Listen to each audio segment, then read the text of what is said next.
To a separate part in the record. Without objection. Madam President, when I was a college student in 1965, there I've given away my age, there was this discussion one night about getting in the car here at Georgetown University in Washington, and 3 or 4 of us driving down to Selma, Alabama to participate in the march. Well, things intervened, like work schedules and classes, and we didn't do it, and I've regretted it ever since. I wasn't there for the march on Selma, which was commemorated just this past weekend with President Biden going to Selma. But I did get to the city of Selma, Alabama on a fateful morning. Congressman John Lewis, who I served with in the House of Representatives, one of the real civil rights heroes of my generation, took a group of us down to Selma, Alabama. And part of the trip was to march over the Edmund Pettus Bridge, which he had done and almost lost his life in the process. At the last minute, I had to go back to Illinois, and I had to cancel and catch an early morning plane to take the trip back home. And I told John Lewis, well, maybe next time I'll get a chance to do it. And he said that there may not be a next time. So let's you and I go over there. We got up at 6 a.m., drove over to Selma, Alabama, and in the early morning fog, I walked across the Edmund Pettus Bridge with John Lewis by my side. He pointed out where he was standing when they beat him down with a nightstick and almost killed him. Fractured his skull. I've thought about that ever since. When I think of Selma, Alabama, I think of John surviving that and the amazing courage which he showed. It sometimes escapes us as to why that march was taking place. It sounds like a bunch of people who just wanted to get public attention. There's a lot more to the story.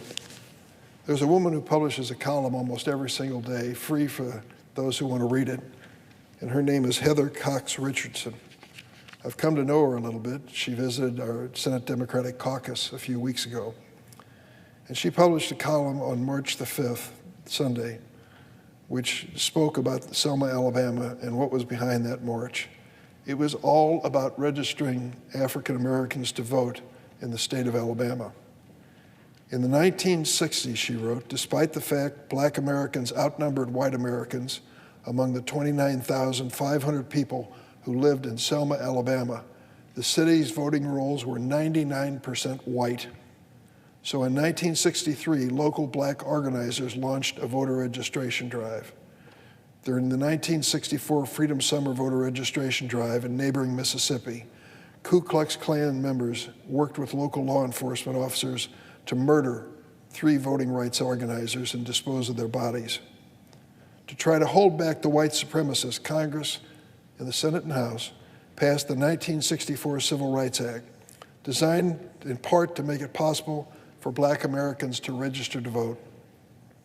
In Selma, a judge stopped voter registration meetings by prohibiting public gatherings of more than 2 people.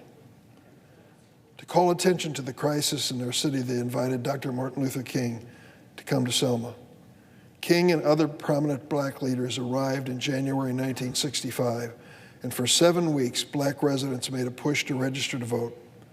County Sheriff in the Selma area, James Clark, arrested almost 2,000 of them on a variety of charges, including contempt of court, parading without a permit.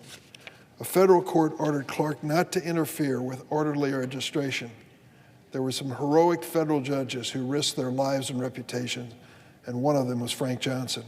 John Lewis told me about him as we walked over the Pettus Bridge.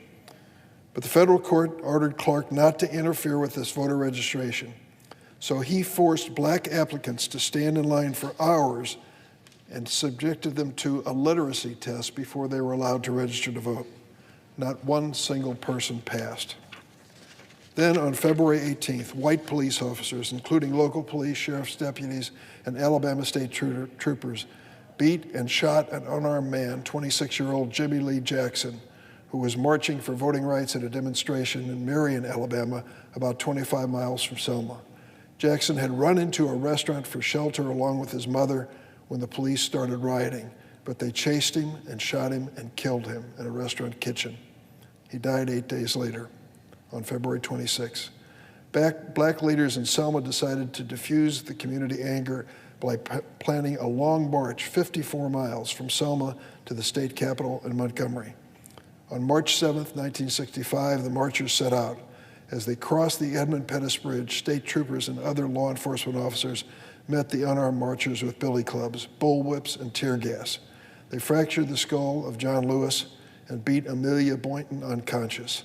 A newspaper photograph of the 54-year-old Boynton, seemingly dead in the arms of another marcher, illustrated the depravity of those determined to stop black voting. I tell that story about Black Sunday because very often people don't hear the whole story. It was just a march. What was going on? Why did they do all that? It involved the right to vote. The right to vote in America. Is there anything more fundamental? Is there anything more debated at this point? The big lie of the previous president about the results of the last election, I hope, has been debunked for most Americans who are open to the facts. But we still fight to make sure that states do not restrict the right to vote, and too many still do. Why do we make it so hard for residents of America to legally vote? It should be the easiest thing in the world. We shouldn't ask a great personal sacrifice on their part to achieve it. Heather Cox Richardson made that point in her column, and I wanted to recount it on the floor of the Senate. So as we think about Selma, Alabama, we think about more than just that picture of people coming over the bridge. We think of the reason they were coming over that bridge, to vote, to be part of America.